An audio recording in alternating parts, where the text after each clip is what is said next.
Hello everyone. Now we are going to discuss about the synthesis of tolbutamide. Before going to the synthesis, we are going to discuss about the classification of anti-diabetic agents. So, what do you mean by the term anti-diabetic agents? So, anti-diabetic agents are the drugs that stabilize and control blood glucose level among people with diabetes. So these are all the drugs that is used for the treatment of diabetes. So when this diabetes will occur, usually there is a deficiency of insulin that will lead to diabetes. There are two types of diabetes. One is type 1, that is insulin dependent diabetes mellitus. Type 2, non-insulin dependent diabetes mellitus. What is this type 1 diabetes mellitus?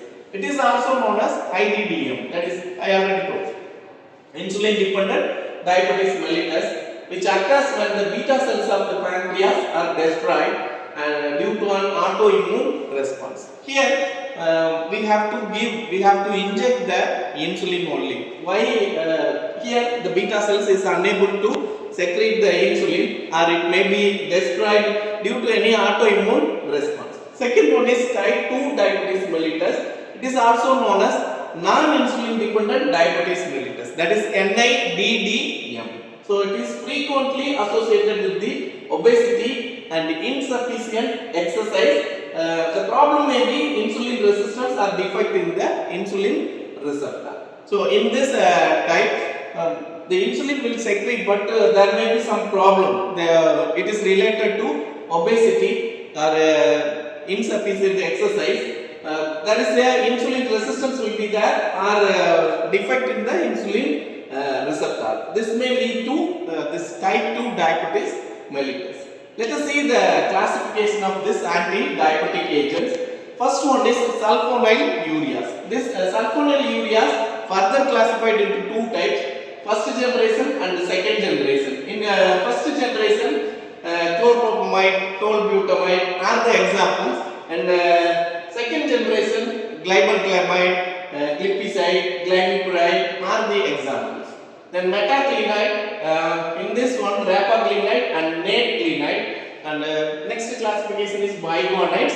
The examples will be Metformin are the examples. Then thiazolidinedione, the example will be C-glitazone, rosiglitazone, pioglitazone are the examples. Then aldolase reductase inhibitors examples will be Sarpinine and tolrestat.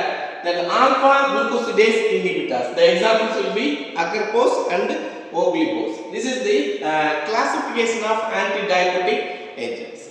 Now we are coming to the part of that synthesis of tolbutamide. This is the structure of tolbutamide. Here the basic nucleus, it is a sulfonylurea derivative, and toluene will be present. Here you will find the structure of toluene. In that one CH3 group is attached. This is followed by the sulfonylurea, SO2 NH CO NH. Here butyl group will be attached. Hence it is known as tolbutamide. SO2 NH CO NH CH2 thrice CH3 will be present. So this is the structure of tolbutamide.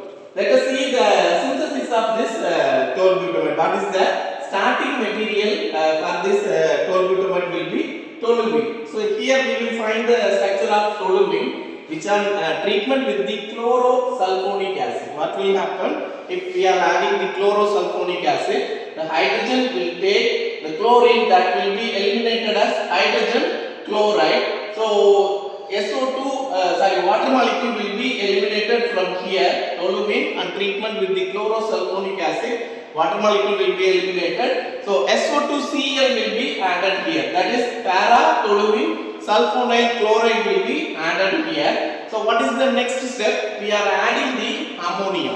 After adding the ammonia, the hydrogen will take the chlorine that will be eliminated as hydrogen chloride. So sulfonyl chloride will be converted into sulfonamide. So the compound will be converted into para-toluene sulfonamide.